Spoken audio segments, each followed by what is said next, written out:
Bismillahirrahmanirrahim. Welcome to the video by GTIC. My name is Asim Amjad. In this video lecture, we start discussing the module number 11, that is precision sheet metal drafting. At the end of this lecture, you would be able to understand the following learning objectives, that is related to how you can dimension the sheet metal drawing, how you can calculate and apply the bend allowance of the sheet metal components, and how you can calculate the scrap strip layout. Introduction to precision sheet metal drafting. The term sheet metal is actually referred to the metal that is being rolled into a sheet, and the thickness of the sheet metal depends upon the applications. Like extremely thin sheets are referred to as the foil or leaves, and the sheet metal thickness generally ranges between 0.75 mm to 6 mm. If the sheet metal thickness is greater than 6 mm, then we call it as a plate. And the sheet metal is also available as a flat pieces or as a coil strips. The thickness of the sheet metal is referred to as a gauge, and the gauges of the sheet metal are ranges from 30 gauge to about 8 gauge. So higher the gauge number, actually thinner the metal, and the length of the sheet metal and the plates are up to 20 feet or 6000 millimeter. Some common sheet metal materials. Sheet metal can be made from most metals, but the most common materials are carbon steel, aluminum, stainless steel, copper, brass, and some plastics. Other metals include like tin, nickel, titanium, silver, gold, and platinum. Sheet metal can be cut and bent into variety of different shapes like kitchen appliances, automobile bodies, electronic equipment, and the sum of the common product of sheet metal are automotive, electronic, product chassis, and the aircraft industries. Here is the example of a farm sheet metal part made an aluminum frame for a boat seat. On figure B, you see the unfolded or flat pattern of the farm part. Sheet metal layout options. A sheet metal pattern can be drawn a number of different ways that is listed below. Let's discuss each of the method one by one. Multi-view drawing and the flat pattern. One application for presenting the sheet metal part is to use the multi-view drawing that showing the part in its final bend form. So this figure show the multi-view drawing of the sheet metal part, and the multi-view drawing shows the part in its final bend form. This example actually uses the unidirectional dimensioning to dimension the features. This figure shows the flat pattern of the sheet metal part, and this example uses the rectangular coordinate dimensioning without dimension lines to dimension the features. Another option for drawing a sheet metal part is to draw the multi-view of the part that represent the final bend condition and draw the flat pattern reference on one of the other views using the phantom line. This figure actually shows a multi-view drawing of a final bend sheet metal part dimension using the unidirectional dimensioning technique. So the flat pattern reference is shown extending from the bent view using the phantom line that is actually shown here. So now notice the delta dimension that identifies the features dimension in the flat pattern, and this is the least common method for drawing a sheet metal part. A common method for representing a sheet metal part is by drawing only the flat pattern and using the rectangular coordinate dimensioning without dimension line. The flat pattern dimensions take into consideration material bending so that the final bend part is exactly as designed. This figure shows a flat pattern drawing of a sheet metal part dimensioned using rectangular coordinate dimensioning without dimension line. So in this example, ladder lines and the specific nodes dimension circular features. So the drawing also shows the center line for bend line with dots or arrows indicating the bend direction. A common method for representing a sheet metal part is by drawing only the flat pattern using the rectangular coordinate dimensioning without dimension line and by identifying the feature with ladders on the flat pattern.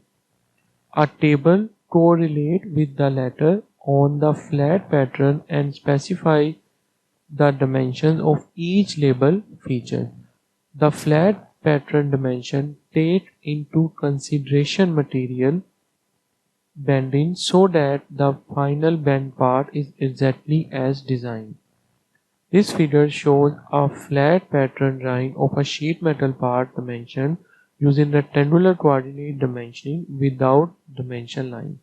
So in this example, the features are dimensioned in a table that correlate to the letter on the flat pattern. This figure shows another example of representing a sheet metal part by drawing only the flat pattern and using the rectangular coordinate dimensioning without dimension line and tabular dimensioning. In this example, a tabular dimensioning provides the size and location dimension of each feature in table. Identification letters correlate to the feature between the flat pattern views and the table. Some CAD system provides the tools and options that assist the building an accurate 3D model of a firm sheet metal part. This model is used for design and manufacturing. It can be unfolded to create a flat pattern and can be shown as a pictorial representation on a 2D drawing. A flat pattern extracted from a folded part model can be dimensioned using the standard unidirectional rectangular coordinate dimensioning without dimension line or by using the tabular dimensioning system. The flat pattern dimensions take into consideration material bending so that the final bend part is exactly as designed. This figure shows a 3D folded sheet metal part model and the related flat pattern drawing dimension using standard unidirectional dimensioning. Tables are commonly used for a variety of drafting applications, including tabular dimensioning. Some CAD applications allow you to extract the existing model or drawing data to form a table. For example, you can create a whole table from whole feature or a bend table from the sheet metal bends. You can also create the journal tables. For other applications, the following information focuses on whole, bend, and journal tables. A whole table is a common form of tabular dimensioning that specifies the size and location of holes using a table. A bend table is a table that indicates the location and parameters of sheet metal bends. This figure shows a 3D formed sheet metal part model and the corresponding flat pattern drawing. All feature data has been extracted from the model to create a whole table and bend parameters have been extracted from the model to form a bend table. Bend line is drawn using a center line type and sometimes drawn as a phantom line. Bend instructions are placed into a node next to the bend line. Bend instruction generally specifies the number of degree of the bend and the bend direction from the principal plane. The general definition of principal plane is the surface from which the bend is formed. Bend instructions are placed on the principal plane when possible and place the bend instruction outside and adjacent to the principal plane when there is not enough space on the principal plane. Bend instruction can have a variety of formats, but they commonly specify the bend direction, bend angle, and bend radius. The following are examples of bend instruction. For example, if you see the note on drawing like up 90 degree or 120 mean bend up 90 degree with a 0.120 bend radius, and so on. Sheet metal models and sheet metal pattern drawings can include additional information such as the bend tangent line, center line, inside mode line, outside mode line. The bend tangent line is the line where the flat surface of a part is tangent to the bend radius. The bend tangent line is drawn using a phantom line type when placed on the sheet metal part model. The center line of bend is a line placed half the distance between the bend tangent. The CLB is drawn using a center line type and indicates the straight line of contact where the brake press bar strike the pattern to form the bend. The inside mode line is drawn using a center line type and is a line representing the intersection of the projected inside surface of a form feature. The outside mode line is a short, thin line segment representing the intersection of the projected outside surface of a form feature. Not all of these characteristics are placed on every sheet metal mold or sheet metal pattern drawing. In precision sheet metal application, fabrications of electronics, chassis, components or sheet metal appliances and automotive body parts and the condition of materials when bend must be taken into consideration. The condition is called the bend allowance. Bend allowance is the amount of extra material needed for a bend to compensate for the tension and compression during the bending process. When material is bent, residual stresses causes it to spring back toward its original shape. Because of this, the material must be overbent to obtain the proper final bend. Bend allowance is important when close tolerance must be held or when thick material must be bent or formed into desired shape. So the purpose of a bend allowance calculation is to determine the overall dimension of the flat pattern so the desired final dimension is achieved when the material is bent.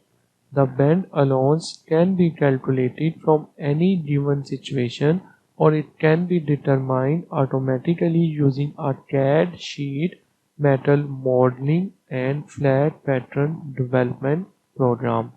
A number of slightly different methods are used to calculate the bend allowance. There are different formulas in machinery handbook, ASME handbook and in the most textbooks. The amount of bend allowance depends on material thickness, type of material, bending process, the dies or machine used, bend angle, bend radius, grain of material, surface condition, and finally the amount of lubrication used. So when the material bends, there is compression on the inside of the bend and stretching on the outside. So the figure A is actually showing the bending of a sheet metal and the figure B shows the both compression and tensile elongation of the metal that is occurred in bending. Somewhere between in a neutral zone where neither stretching nor compression occur, this neutral zone is called the neutral axis. The neutral axis is approximately 4/10 of the thickness from inside of the bend, but this depends on the material and other factors. So for calculating the bend allowance, use the following formula, that is A is equal to alpha pi over 180 times KT plus R. A is the length of the art, R is the bend radius, which is the internal radius, T is the thickness of the material, alpha is the bend angle, that is it is in degree, K is the constant, and for 90-degree bend use this formula, that is A is equal to 1.5708 times KT plus R. So also keep in mind, for finding the K constant value, if R is less than T, use K is equal to 1 by 4. If R is greater than equal to T but less than is equal to 2 times of thickness, that is T, then use K is equal to 1 by 3. If R is greater than 2 times of thickness, then use K is equal to 1 by 2. So it is also important to point out that the angle alpha is the angle through which the material is bent. So here is an example. We have to calculate the developed length of the part, that is shown below. Solution. So the first thing which must be done is redimension the drawing so that all the dimensions are shown to be internal. So for finding the internal radius R1, simply minus the outer radius to its thickness, that is 0.215 is the outer radius of the sheet metal part minus the thickness, then you would be able to find the internal radius of the sheet metal part, that is R1. Same procedure is performed for finding the internal radius of R2, that is 0.066 inches. After finding the internal radius of the sheet metal part, now find the length of the lead of sheet metal part, that is N1, N2 and N3. So we know that the total length of the sheet metal part is 3 times 1 by 4. That means 3.250 minus the thickness of the sheet metal part, that is 0.090, plus the internal radius, that is 0.125, which is actually being calculated in the previous slide, and then you come up with the value, that is 3.035 is the length of the sheet metal part N1, that is shown here. Okay, now for finding the length of N2, repeat the same procedure. The length of this section is 4.750 minus the thickness of the sheet metal part, that is 0.090, plus the internal radius, that is 0.125, which is also calculated in the previous slide as R2, and then you come up with this value, that is 4.535 inches, and the length of the lead N3 is 4 inches. We know that R1 is greater than the thickness T and less than the 2 times of thickness. So that's why we use the value of K, that is 1 by 3. So simply substitute all these value in the equation which is shown in previous slide, that is A is equal to 1.5708 times KT plus R1. Substitute all the terms and the answer would be 0.244 inches. Now again repeat the same step for finding the A2. The radius R2 is less than the thickness and the value of K is 1 by 4. This value is actually derived from here. So therefore the length of the arc at its neutral bending line is 0.046 inches. And finally the developed length is the summation of all these lengths along the neutral bending line, that is L is equal to N1 plus N2 plus N3 plus A1 plus A2, and the final length of the sheet metal part is 11.860 inches. Bend lines and layout lines. The lines where the internal radii are tangent to the leads of a bend are called as bend lines, and the line drawn parallel to but halfway between both the bend line is the layout line at which the punch contact the workpiece. If the internal radius is equal to 0 degree, the layout line and bend line coincide. In this figure, you see the layout line or the bend line. If the radius is equal to 0, then these two lines are coincide.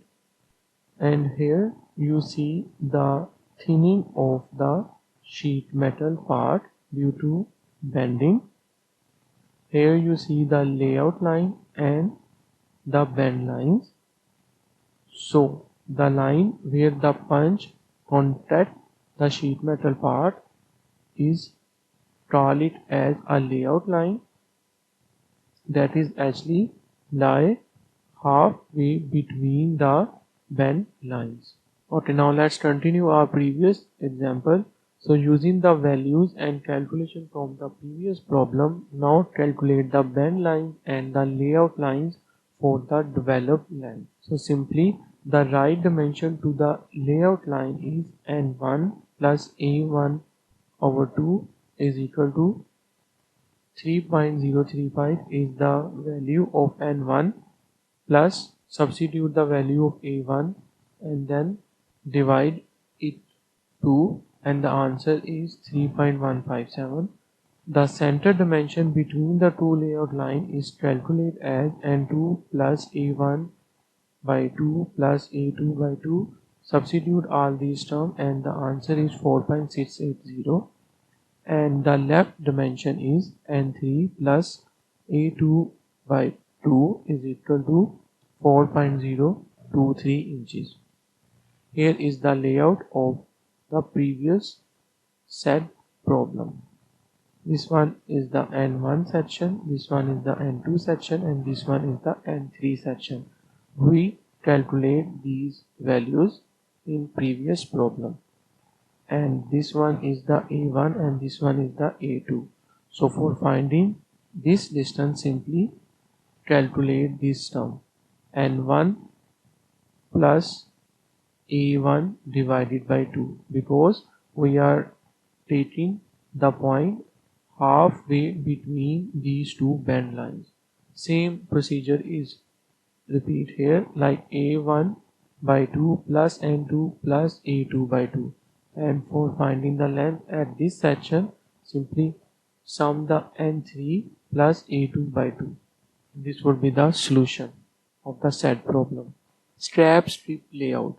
The major portion of the cost for producing a stamping is the material. So therefore the economic stock utilization is of high importance. The layout of the scrap strip is critical from the cost standpoint. The scrap strip layout is a good place to start when designing a die, and it is also necessary to consider the space between the blanks when laying out the strip. So the objective is to minimize the surface area of the leftover scrap. Here you see some poor configuration of the scrap strip layout and some better configuration of scrap strip layout. So when the thickness of the stroke is greater than 0.025 inches, then the value of A may be calculated as A is equal to T plus 0.015 D, where A is the edge of the blend to side of the strip, T is the thickness of the stroke, and D is the width of blend. The value of B when the thickness of stroke is greater than 0.025 inches is found from the table that is shown below. The material thickness is shown here and the stock allowance, that is B, is shown right side of the material thickness. So if the material thickness is lie between 0.025 inches to 0.03125 inches, then the stock allowance or B would be 0.03125, and similarly the rest ones. So if the thickness of the material is less than 0.025 inches, then the value of A and B may be found from the following table. So this column showing the strip width, that is in inches, and this column is showing the dimension of A and B, that is also in inches. Okay, so the number of blanks which can be produced from the one length of stored is given by n is equal to p minus b over s. P is the length of the stored, n is the number of blanks, s is the length of strip that is needed for one part. The scrap at the end of the strip is E is equal to P minus NH plus P, and the scrap percentage is calculated as A minus B over A times 100, where A is the area of the scrap strip and B is the total area of the blank cut. And the percentage of utilization is calculated as B over A times 100. So if the workpiece is produced at a slanted position that is shown here, then use the following formula for finding the number of blanks, that is n is equal to P minus U plus V plus 2B plus H over H, or that is also equal to P minus U plus V plus 2B over H plus 1. All the terms that is used in this formula is illustrated here. Okay, now let's perform a problem. In this problem, we are assuming that the blank shown in figure 2b, d is equal to 4 inches and the length is 3 by 4 inches and thickness t is 0.125 inches. Now we have to calculate all these following terms. Here is the figure of the said problem. Okay, for finding the value of a is equal to t plus 0.0125 d, and the value of A is 0.185 inches. We know that the thickness is 0.125 inches, D is 4 inches and P is 8 foot, that is 96 inches. So as the thickness is 0.125, so as the thickness is greater than this said value, that's why we are using this formula for finding the A. And for finding the B value, use that table, and the value of B is 0.125 inches. The width of the strip is calculated as W is equal to D plus 2A, and the answer is 4.370 inches. W is the distance from this to this point. So simply sum these term D plus A mean D plus 2A, and the answer is equal to the width of the strip. The length of one piece is calculated as X is equal to L plus B. So from the figure you see H is actually at this point to this point, and this is the length of B. So simply H is equal to L plus B, and the answer is 0.875 inches. For finding the number of blanks from 8 foot strip, use this formula, that is n is equal to P minus B over S, already explained in previous section. Then n is equal to 109.57, that is nearly equal to 109 blanks. Note round off these value. The scrap at the end of the run is E is equal to P minus NS plus B. So from figure you see this one is the P, this one is the L. So this area is actually showing the scrap value, that is E. So for finding the length of this E value, simply multiply the NH plus B, and P is the total length of the strip. So P minus NH plus B. We know that the distance from this point to this edge is NH. This one is the H, so simply NH plus B. So the answer is 0.5 inch. For finding the percentage scrap, use this formula, A minus B over A. A is the area of the starting strip, B is the total area of the blend. We know all these terms, simply substitute this formula and the answer is 22.05%. And for calculating the percentage utilization, use this formula, that is B over A times 100. Again substitute the terms of B and A, then the answer is 77.94%. Thank you.